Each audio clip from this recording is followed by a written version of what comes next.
Ibu, para saudari dan saudara terkasih, ada beberapa catatan yang dapat kita kendalikan dari bacaan-bacaan hari ini.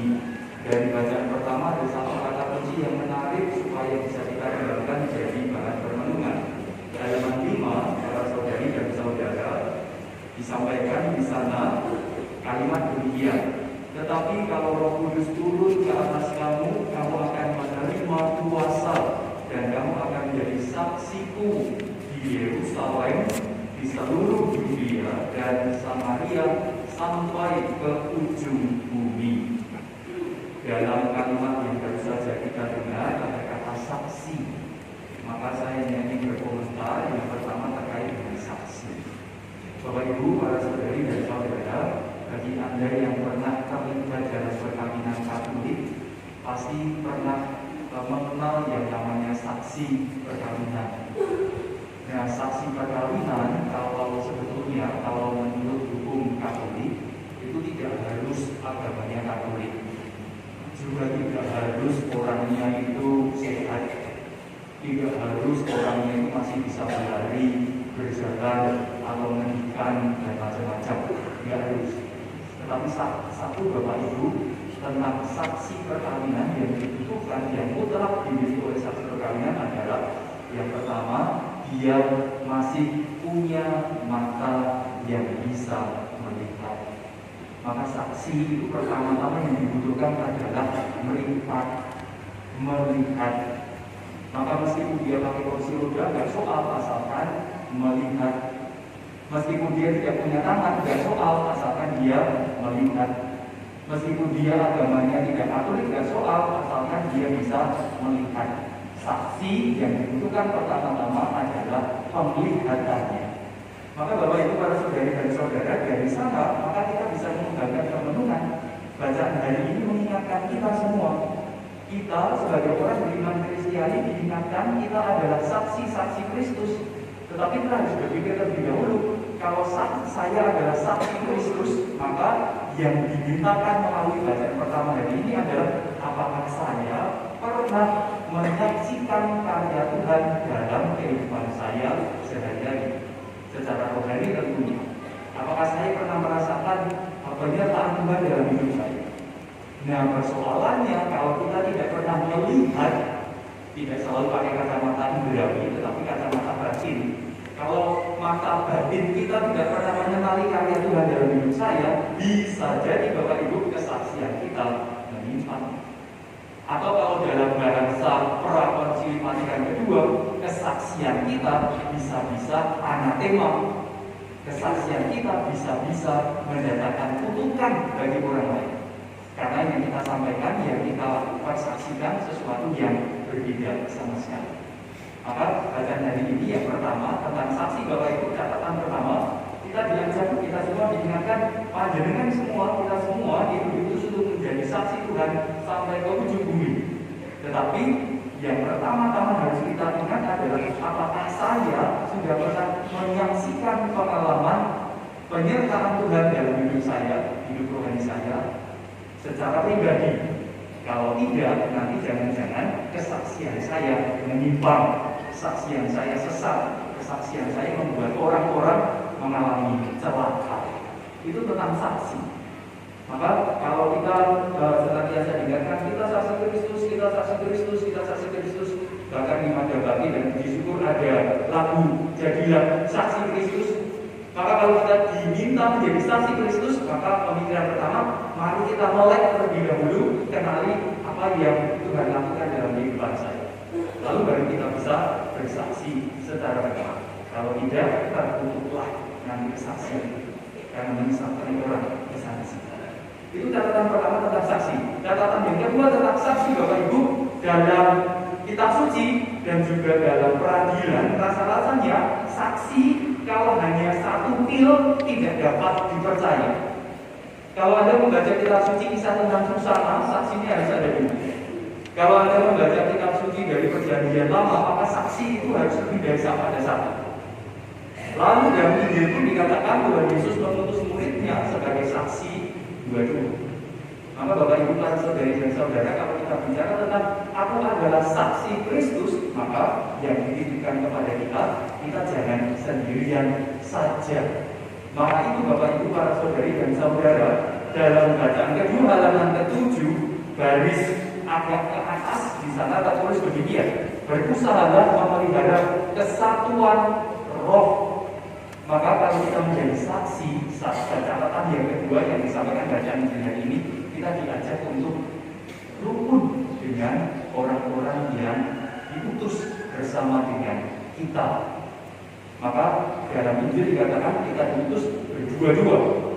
Kalau kesaksian kita hanya diberikan oleh satu orang, maka kesaksian itu tidak dapat dipercaya.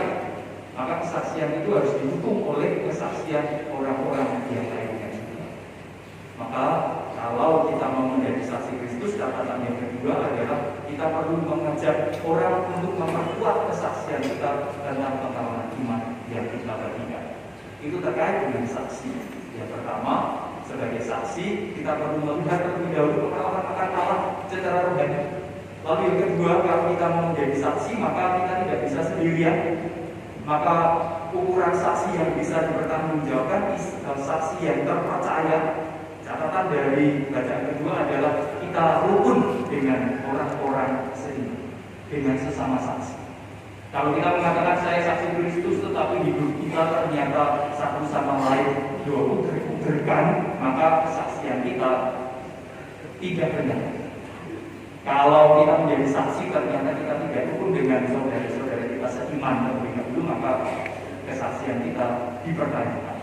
Itu yang kedua. Maka sebagai saksi, mari Bapak Ibu para saudara dan saudara kita diingatkan untuk senantiasa melihat seberapa kita punya kerukunan dengan orang-orang seiman sebelum kita menyampaikan Kristus kepada orang-orang lain. Itu yang pertama, para saudari dan saudara terkait dengan kesaksian. Nah, yang kedua, Bapak Ibu para saudari dan saudara, kita masuk ke bacaan Injil. Nah, dalam bacaan Injil tadi ada yang menarik terkait dengan tugas perutusan yang diberikan oleh Tuhan Yesus kepada kita. Teks ini sudah sangat akrab di telinga kita, tetapi baiklah kita merenungkannya kembali terkait dengan beberapa kata yang menarik untuk menurut saya supaya kita bisa perhatikan. Kata yang kedua, Bapak Ibu, catatan hendak saya berikan terkait dengan kata tanda halaman 8 dan halaman 9. Di sana dikatakan ada tanda ini yang akan menyertai orang-orang yang percaya. Lalu halaman 9 dikatakan Tuhan meneguhkan firman itu dengan tanda-tanda yang menyertai. Bapak Ibu para saudari dan saudara, kalau Anda membaca teks kitab suci dan membaca tanda-tanda, maka tanda-tanda itu dalam bahasa lain artinya mukjizat. Maka mukjizat ini akan menyertai orang yang percaya. Mereka akan mengusir setan dalam nama. Mereka akan berbicara dalam bahasa-bahasa baru. Lalu di kalimat terakhir Tuhan bekerja dan meneguhkan firman dengan mukjizat. Nah, Bapak Ibu para saudari dan saudara, saya hanya ingin memberi catatan sedikit tentang tanda-tanda atau mukjizat. Sebagian besar dari kita sampai sekarang saya yakin masih merindukan kalau mungkin dalam kesempatan hidup kita boleh mengalami mukjizat. Kadang-kadang kita berdoa, Tuhan berilah saya mukjizat, berilah saya tanda-tanda, berilah saya keajaiban. Tetapi kalau Bapak Ibu mau kitab suci, dan kami yang belajar kitab suci baru tahun hari Senin yang lalu, Bapak Ibu, mukjizat itu ternyata tidak selalu nilainya bagi kita yang minta positif. Tidak selalu, Bapak Ibu.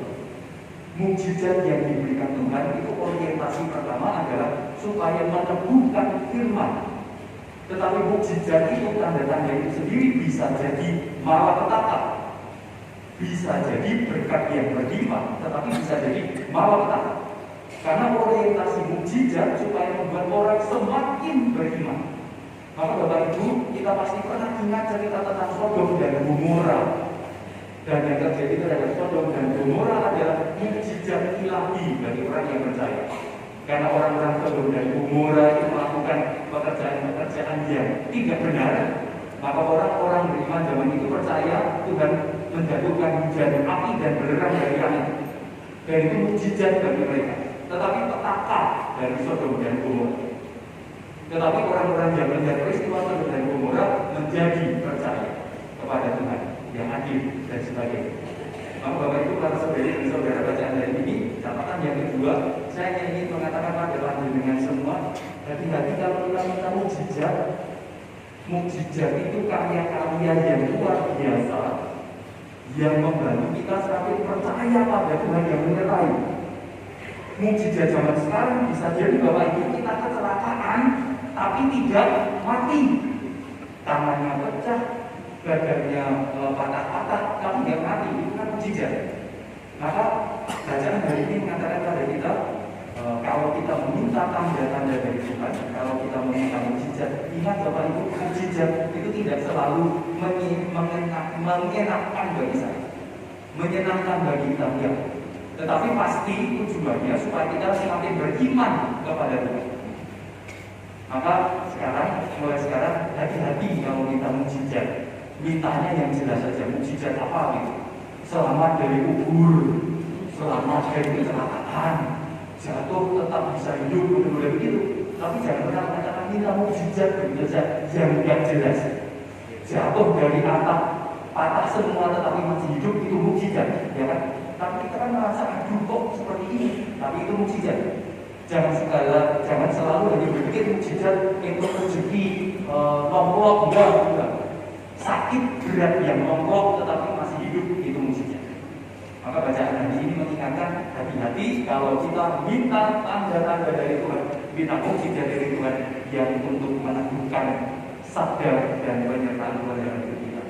Sekali lagi, mukjizat bisa jadi menyenangkan untuk badan kita, tetapi mukjizat bisa jadi menyakitkan badan kita. Tetapi tujuannya tetap sama. Apa itu? Supaya firman Tuhan, pengalaman kita akan Allah semakin kuat dalam hidup kita. Pengalaman syukurnya semakin bertambah. Itu catatan yang kedua tentang mukjizat, tentang tanda-tanda yang menyertai dalam perjalanan kehidupan kita. Hati-hati ketika kita minta tanda dan mukjizat dari Tuhan. Itu yang kedua. Lalu yang ketiga Bapak Ibu, yang terakhir dalam bacaan Injil hari ini kita diingatkan untuk dalam paragraf pertama bacaan Injil. Pergilah ke seluruh dunia, beritakanlah Injil kepada segala makhluk. Nah, kita semua sudah tahu Injil itu kabar gembira. Maka Bapak Ibu catatannya cuma dua terkait dengan Injil. Apa itu? Yang pertama, marilah kita menyampaikannya juga dengan gembira, dengan semangat, tidak dengan kusut, tidak dengan bersungut-sungut. Kalau kita diminta menyampaikan kabar gembira tapi muka kita menakutkan, maka rasa-rasanya kabar gembira sudah tidak gembira sejak awalnya. Maka pergilah menyampaikan Injil, kabar-kabar kabar gembira. Yang pertama diminta daripada kita adalah mari kita gembira terlebih dahulu. Maka kalau kita mewartakan Injil sambil berduka cita, rasa-rasanya tidak Injil yang disampaikan. Itu catatan tentang Injil, kabar gembira, maka mari kita sampaikan dengan gembira juga. Lalu yang berikutnya, kalau Injil itu memang kabar gembira, kita sampaikan dengan cara-cara yang menggembirakan umat. Karena Injil. Lalu berikutnya, karena kita sampaikan kabar gembira, maka harapannya orang-orang pun menjadi gembira ketika mendengar apa yang kita sampaikan kepada mereka. Maka Tuhan Yesus hari ini naik ke surga, kita peringati dalam perayaan Ekaristi, memerintahkan kepada kita, mengutus kita semua mewartakan Injil kepada segala makhluk. Catatannya cukup sederhana. Semoga kita sebagai pewarta Injil, kita mewartakannya dengan muka dan hati yang gembira. Semoga kita pun menggunakan pewartaan dengan cara-cara yang menggembirakan, memberi penghiburan. Lalu yang terakhir, semoga dengan demikian orang-orang yang mendengar pengajaran dan warta kabar gembira kita bawa menjadi gembira karena tiga hal untuk permenungan peringatan hari raya Tuhan kita Yesus Kristus naik ke surga. Semoga kita menjadi saksi-saksi yang terpercaya.